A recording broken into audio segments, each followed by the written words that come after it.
কাফেরেরা মুশরিকেরা যখন নবীজিকে বলতেছে, নবীজি আপনি তো আপনার বংশ শেষ হয়ে যাবে, যে দাওয়াত দিতেছেন ইসলাম এটাও বেঁচে থাকবে না, চিরতরে কি হয়ে যাবে?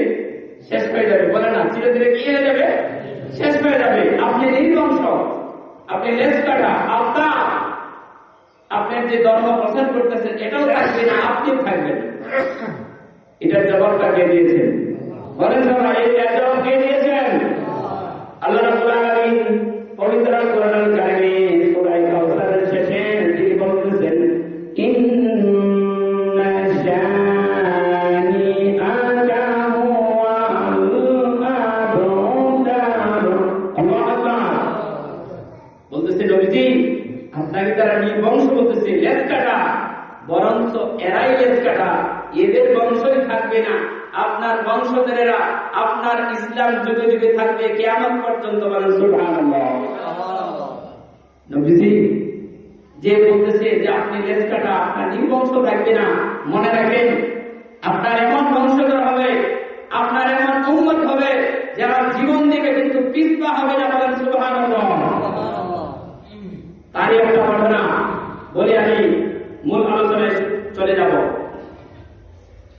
মুহাম্মদ সাল্লাল্লাহু আলাইহি সাল্লামের জামানায় সবচেয়ে দুইটা ধনী রাষ্ট্র ছিল, সেটা হলো একটা হলো রোম আর একটা হলো পারস্য রাষ্ট্র। কয়টা রাষ্ট্র? বলেন সবাই, কয়টা রাষ্ট্র? দুইটা রাষ্ট্র, একটা হলো রোম আর একটা হলো পারস্য। এখন এই দুইটা রাষ্ট্র সবচেয়ে ধনী ছিল, ক্ষমতাবান ছিল ওই যুগে। রোমের একজন বাদশা, তার নাম ছিল কাইসার। সে ছিল অত্যাচারী বাদশা, অত্যাচারী শাসক। এই যুগেও নব্য ফেরাউন আছে না? এই যুগেও নব্য ফেরাউন আছে, যুগে যুগে ছিল।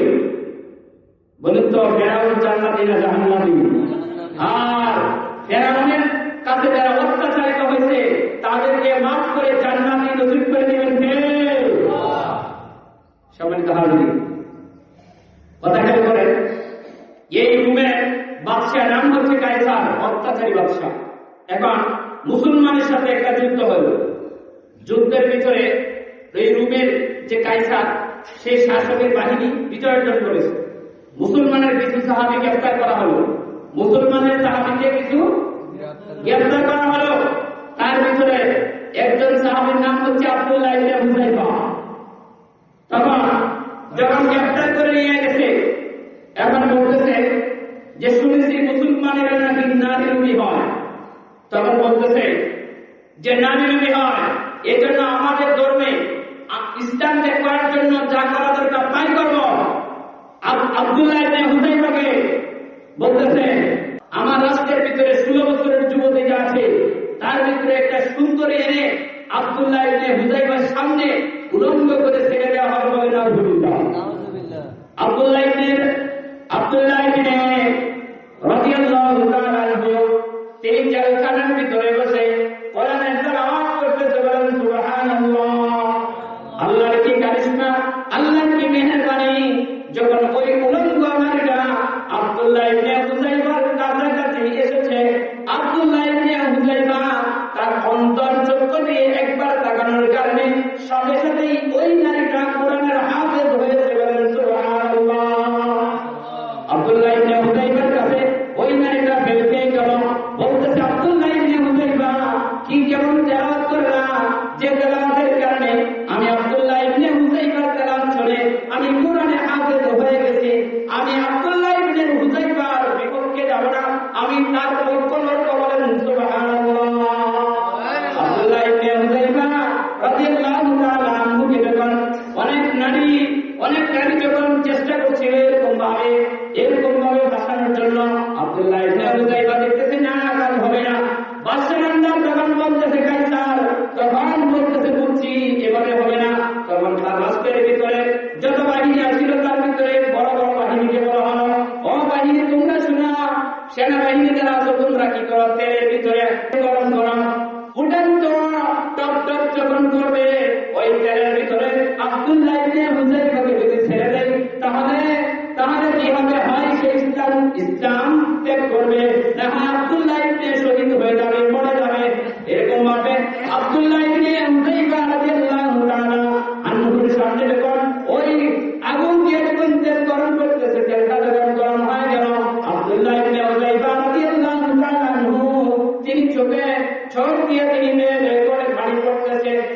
যখন পানি পড়তেছে, আব্দুল্লাহ ইবনে হুযাইফার চোখের পানি থেকে বাদশা বান্দার কাইসার মনে করতেছে মুসলমান মনে হয় ইসলাম ত্যাগ করে ফেলবে। তখন বলতেছে, ও আব্দুল্লাহ, তুমি কাদের কারণ কি? তখন বলতেছে, আমি কাঁদতেছি এই জন্য, রব্বে কারীম আমাকে একটা জীবন দিয়েছে, আমাকে একটা জীবন দিয়েছে, আমাকে আমার প্রতিটা মৌসুমের পুরাই পুরাই যদি একটা করে বসন দিত, আমি ওই টকটকে আগুনের ত্যাগের ভিতরে চাপিয়ে আমি আব্দুল্লাহ ইবনে হুযাইফা শহীদ হয়ে যেতাম। সুবহানাল্লাহ। দেখছেন তাদের ইমান? বলতেছে, আমার একটা প্রতিটা বসনের পুরাই যদি রব আমাকে প্রাণ দিত, প্রতিটা প্রাণ আমি আজকে এই ত্যাগের ভিতরে লাফিয়ে পড়তাম আর শহীদ হয়ে জান্নাতে চলে যেতাম। সুবহানাল্লাহ। তখন বলতেছে, সুবহানাল্লাহ, এই মুসলমানের ইমান তো কেড়ে নেওয়া যাবে না। তখন তারা উপযুক্ত পুরস্কারটি আবার মক্কায় পাঠিয়ে দিয়েছে। সুবহানাল্লাহ। সম্মানিত হাজিরিন, এই ঘটনা বলার কারণ হলো রমজান মাস চলছে, একটা পরীক্ষার মাস।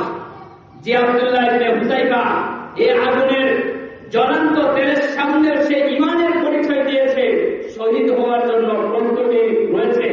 আমরা সুস্থ অবস্থায় যদি আমরা রমজানের রোজাগুলি না রাখি, তাহলে কি আমরা আল্লাহর পরীক্ষায় পাস করতে পারব? আমরা ফেল করে ফেলব। আল্লাহ জাতিকে বুঝাতে করবেন। তাহলে আমার